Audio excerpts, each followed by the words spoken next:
Hello and welcome to the Mad Batter channel. My name's Chris.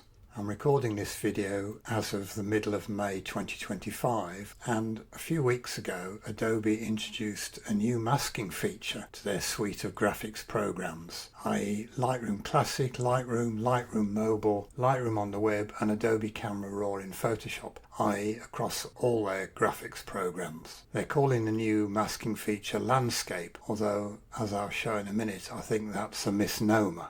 So here we are in Lightroom Classic and we use this image. So as you may remember, to go direct to masking you use Shift W. And here's our new landscape masking tool. Now what it is in fact is a new set of automatic masks where the software will recognize one of 7 categories of feature, allowing you to mask some or all of them. At the moment, of course, we already have 3 automatic AI masks, which are subject, sky and background. And all the landscape feature does is add 7 more categories of automatic AI masks, but under one heading. The nearest I can come to an equivalent feature for those that know and use Luminar Neo is their Mask AI tool. So the 7 features which will be recognised under this new landscape category are sky, water, mountains, vegetation, natural ground, artificial ground and architecture. Now clearly at least the first 5 you would find in landscape photos, but in non-landscape photos you can find artificial grounds such as a road, architecture, i.e. a building, and of course quite possibly sky. So as I say, I think landscape is a misnomer. If they don't want to copy the Luminar Neo Mask AI, they could use a neutral name like AI Masks or other AI Masks, something like that. I'll start by using this image, which I've chosen because it has most of the elements that landscape masking can recognise. So clearly there's a sky, there's architecture, these buildings, there's water, the sea here, there's artificial ground here with the pavement, and then there's this grass which could either be natural ground or vegetation. Because it's a green or green-yellow colour, I suspect it'll come out as natural vegetation. So start with Shift and W to go into masking, and then we select landscape, and Lightroom will analyse the image.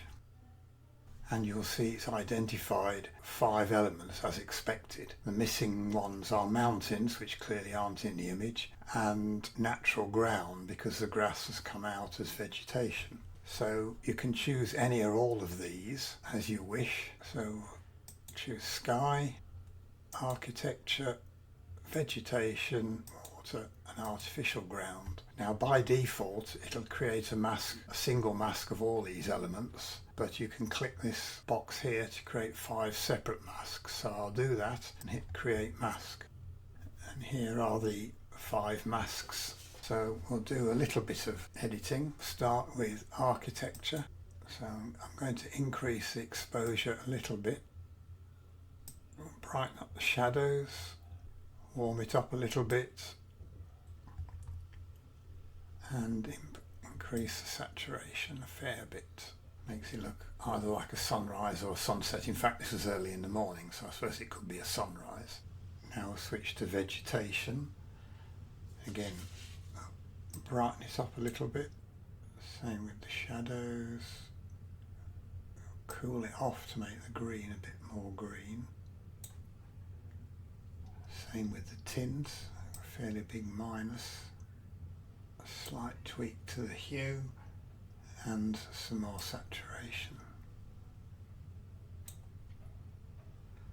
And water will reduce the exposure a little bit. And then for artificial ground, we'll reduce the exposure, shadows and temperature. Then finally we can work on the sky. Now I'm not sure this is a wonderful sky mask. If we go into black and white on black rather, you'll see it's missed quite a bit around the edges. I could improve it by intersecting a sky mask with itself, but for the purposes of this video I'll just stick with the mask we've got. What I want to do is slightly reduce the exposure take down the highlights a fair bit, slightly reduce the temperature and give it a little dehaze. And there we are, there's our edited image using landscape masks. If we go back to the original, that's what we started with, and that's what we ended up with, before and after. And at this point, just a quick request: if you're finding this video interesting or even useful, perhaps you would kindly consider giving it a like and possibly subscribing to the channel. Many thanks. And of course, you can add to, subtract from, intersect or invert any mask created by the landscape mask function as you can any other mask. But as I hinted at earlier, you can also combine masks at the point of creating them to add another element to your armoury. Let's imagine, for instance, that we wanted to darken the foreground up to the base of the buildings. Now, of course, you could get a linear gradient and slightly feather it at the boundary between the buildings and the water, but let me show you another method using the landscape function. So we need to create a new mask, so we'll click on that and we'll choose landscape, and Lightroom will go about detecting the landscape features. And there we have the same 5 items as we had before. So what we want to capture is the artificial ground, the vegetation and the water. So vegetation, water, artificial ground. Now, before we create mask, you need to untick this box so it'll automatically combine these 3 masks together in a single mask. So we click create mask, and there's our combined mask, so bits have been missed. So we'll go over to white on black. Yes, we've got a bit of the buildings there and we've missed a bit here, so we need to add, use a brush, make the brush a bit bigger.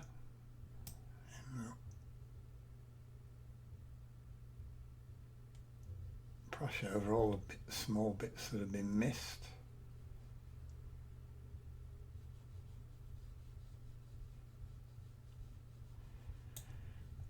I could go in and subtract these bits around the edge, but I'll leave it for the time being. Go back to colour overlay, and now all we need to do is reduce the highlights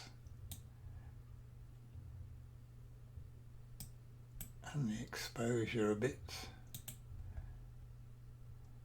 bring down the shadows. So there, that's before and that's after. This is another way of using landscape masks in combination to achieve what you want. We'll now go back to the image I first showed to demonstrate how you can use this on non-landscape images. So here we have a night image of a restaurant, certainly not a landscape image. So Shift and W to go into masking, click on landscape, and we'll see what it can detect. So it seems to have found natural ground, can't see any evidence of that, artificial ground, vegetation, architecture, of course the building, mountains, can't see any mountains, and sky. So for instance, if we wanted to brighten up the building and restaurant but darken everything else, we can first of all select architecture, create a mask.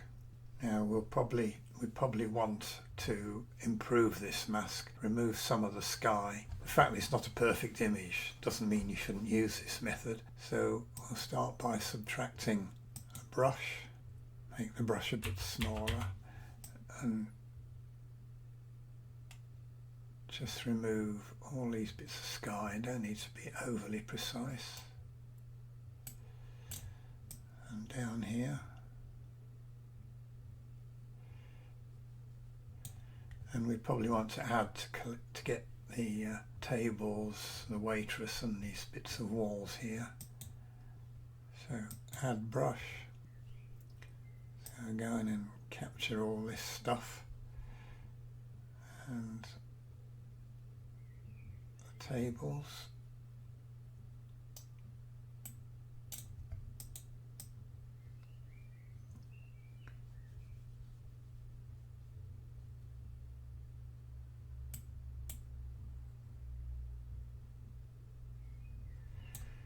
And all this stuff it's missed over here. And then we'll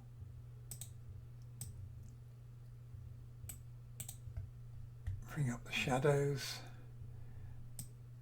bring up the exposure, maybe a bit of warmth, maybe rein in the highlights a little bit, that's better.